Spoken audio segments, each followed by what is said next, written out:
Good morning students. आज हम Sanskrit first में पहला चैप्टर शुरू करते हैं। सुभाषितानि प्रथमा पाठः। देखो क्या अर्थ होता है सुभाषितानि का। सुभाषित शब्द सु और भाषित से मिलकर बना है। इन दो शब्दों के मेल से संपन्न होता है। सु का अर्थ होता है सुंदर, मधुर, अच्छा भी कह सकते हैं, तथा भाषित का अर्थ होता है वचन, सुंदर वचन, उक्ति, पंक्ति। इस तरह सुभाषित का अर्थ हो गया सुंदर मधुर वचन, सुंदर या मधुर वचन। प्रस्तुत पाठ में सुक्ति मंजरी, नीति शतकम, मनु स्मृति, शिशुपाल वधम, पंचतंत्रम से रोचक और विचार परक श्लोकों का संग्रहित किया गया। अर्थात इसमें जो श्लोक लिए गए इस चैप्टर में वो संस्कृत के इन पुस्तकों से लिए गए, इन ग्रंथों से लिए गए हैं। ठीक है, तो अब शुरू करते हैं प्रथम श्लोक। अब श्लोक जब मैं पढ़ रहा हूँ तो एक बात ध्यान रखना, श्लोक में यहाँ पर जो लिखे हुआ था वो नंबर लिखा हुआ था, ये पहला श्लोक। तो यहाँ पर ये जो नंबर यहाँ दे रखे वो उतने नंबर वाला श्लोक होता है। इसमें नंबर शुरू में नहीं लास्ट में दे रखे होते हैं। तो अब हम पढ़ेंगे पहला श्लोक। अब पहला श्लोक भी पढ़ रहे हैं, वर्ड टू वर्ड में मीनिंग बता रहा हूँ, बाकी यहाँ पर मीनिंग्स दे रखे हैं, आपको ध्यान से समझना है। अब देखिए पहला श्लोक है, गुणा गुण ज्ञेषु। गुण, जो गुण होते हैं वो गुण ज्ञेषु, गुणी व्यक्तियों में, जो गुण होते हैं गुणी व्यक्तियों में, गुणा भवन्ति, वे गुण ही होते हैं। देखो इस तरह समझ नहीं आएगा। सेकंड लाइन देखो, ते निर्गुणम प्राप्य, अगर वे गुण निर्गुण व्यक्ति को प्राप्त हो जाते हैं तो भवन्ति दोषा, तो वे दोष बन जाते हैं।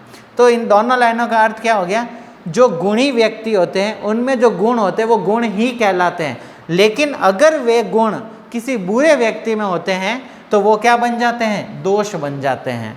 ठीक है, जैसे सुस्वादु तोया, स्वादिष्ट जल, अच्छा और स्वादिष्ट जल, निर्मल जल, तोया यहाँ पर जल है, प्रभवंती नद्य, नदी में बहता है। तो नदी में जो पानी बहता है वो बहुत ही स्वादिष्ट और स्वच्छ होता है। समुद्रम आसाध्य, समुद्र में मिलकर, भवंत्य अपय, वह भी पीने योग्य नहीं रहता है। तो यहाँ पर सिंपल एग्जाम्पल समझाया है कि नदी में जो पानी बहता है तो नदी का जो पानी उसे हम गुण मान लेते हैं। ठीक है, अगर वो गुण समुद्र को मिल जाता है तो वो क्या बन जाता है, दोष बन जाता है। तो नदी का जल समुद्र में मिलता है तो वो भी पीने योग्य नहीं रहता। ऐसे ही गुणी व्यक्तियों में जो गुण होते हैं वो तो गुण है, लेकिन अगर वे गुण किसी निर्गुण व्यक्ति को प्राप्त हो जाते हैं तो वो क्या बन जाते हैं, दोष बन जाता है। जैसे समुद्र, नदी में बहता हुआ स्वादिष्ट जल जब समुद्र में मिल जाता है तो वह भी पीने योग्य नहीं रहता है, अर्थात वो भी कड़वा हो जाता है। तो इसी तरह से गुणी व्यक्ति में जो गुण होते हैं अगर वो निर्गुण को प्राप्त हो जाते हैं तो वो दोष बन जाते हैं। जैसे स्वादिष्ट जल से बहती हुई नदी, अगर वो पानी समुद्र में चला जाता है तो वह भी पीने योग्य नहीं रहता है। ठीक है, यहाँ पर कठिन शब्द दे रखे हैं, एक बार मैं इसका हिंदी अनुवाद आपको पढ़कर बता देता हूँ, आपको अच्छे से समझ में आ जाएगा। ठीक है, ये देखो पहले का हिंदी अनुवाद, गुण गुणवान व्यक्तियों में गुण होते हैं। ठीक है, किंतु गुणहीन व्यक्ति को पाकर वे गुण क्या बन जाते हैं, दोष बन जाते हैं। जैसे नदियाँ स्वादिष्ट जल से युक्त होती है, पर्वतों से जब भी निकलती है तो वो स्वादिष्ट होती है, किंतु समुद्र तक पहुँचकर वे भी पीने योग्य नहीं रहती है। ठीक है, ये इसका अर्थ है।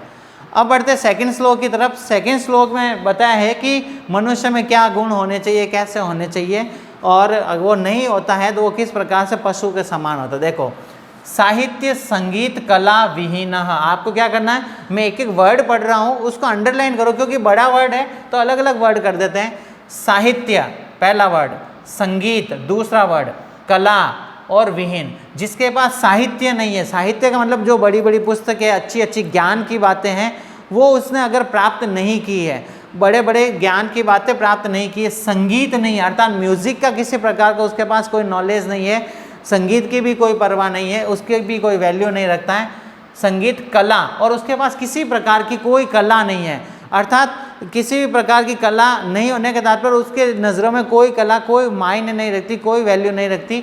उसके बाद न साहित्य है, न संगीत है, न कला है। विहीन, विहीन मतलब उसके बिना, उसके पास क्या क्या नहीं है, साहित्य संगीत और कला नहीं है, तो वह कैसा है, साक्षात पशु, तो वो पशु के समान है। जिसके पास न साहित्य है, न संगीत है, न कला है, तो वो उसके बिना वो क्या है, साक्षात पशु के समान। वो भी कैसा पशु, पुच्छ विषाणहीन, न उसके पूंछ है न उसके सींग है, बिना पूंछ और बिना सींग का पशु है जिसके पास साहित्य, संगीत और कला नहीं है, अर्थात इन चीज़ों का कोई ज्ञान नहीं है, तो वो साक्षात पशु के समान है, बिना पूंछ और बिना सींग वाला। तृणम न खादन अपि जीवमान, तृणम यानी घास नहीं खाते हुए भी वह जीवित है, अर्थात वो जो मनुष्य के रूप में पशु है वो घास नहीं खाता है फिर भी क्या है, जीवित है। तद भागधेयम परम पशुनाम, ये तो पशुओं का भाग्य है कि वो घास नहीं खाते हैं, अगर वो घास खाते तो पशुओं को खाने के लिए कुछ भी नहीं मिलता। तो इसका अर्थ इतना सा है कि हर मनुष्य के पास कोई कला, कोई संगीत या साहित्य, किसी भी प्रकार का ज्ञान होना जरूरी, तभी वो मनुष्य से मनुष्य रहता है, वरना पशु के पास भी कोई ज्ञान नहीं होता है तो वो क्या हो गया, पशु और में कोई ज्ञान नहीं और किसी मनुष्य में भी किसी प्रकार का कोई ज्ञान नहीं है, तो पशु और उसमें कोई अंतर नहीं रह जाता है। इसीलिए इस श्लोक में बताया गया है साहित्य संगीत कला विहीन, जिसके पास न साहित्य है, न संगीत है, न कला का ज्ञान है, तो वो साक्षात पशु है। कैसा, जिसके न पूंछ है न सींग है। तो ये पशुओं का परम भाग्य है कि वो घास नहीं खाते हुए भी जीवित रहता है, क्योंकि इंसान है तो घास तो नहीं खाता है फिर भी वो जीवित है। तो यहाँ पर जो है कला, संगीत और साहित्य के बारे में बताया है कि उसका ज्ञान होना बहुत ज़रूरी है, अर्थात मनुष्य को अच्छे बुरे, सच झूठ आदि सब का ज्ञान होना जरूरी, तभी वो मनुष्य है, वो अंतर कर सकता है, तभी वो मनुष्य कहलाता, बाकी पशु के समान है। यहाँ पर हिंदी अर्थ में एक बार समझा देता हूँ। साहित्य, संगीत व कला कौशल से हीन, जिसके पास साहित्य नहीं, संगीत नहीं, कलाओं का नहीं ज्ञान नहीं है, व्यक्ति वास्तव में पूंछ तथा सींग से रहित, रहित यानी बिना, उसके पास न तो पूंछ है न सींग के बिना वो क्या है, पशु है, जो घास न खाता हुआ भी पशु की भांति जीवित है। अर्थात जानवर जो है घास खाते हैं और ये घास नहीं खाता है और फिर भी जीवित है। वह तो पशुओं का परम सौभाग्य है कि वह घास फूस खाकर अपितु स्वादिष्ट व्यंजन खाते हैं, अर्थात वो घास नहीं खाता और स्वादिष्ट व्यंजन खाता है। इस तरह से ये दो श्लोक हमने पढ़े हैं। आप वीडियो बार बार देखें, आपको समझ में नहीं आता है तो आप कठिन शब्दों को पहले पढ़िए, पहले आप हिंदी अनुवाद पढ़िए, उसके बाद आपको संस्कृत पढ़ना है तो आपको इजीली दोनों श्लोक समझ में आ जाएंगे। ठीक है, तो आप प्रयास करें, आपको आसानी से समझ में आएंगे। Thank you.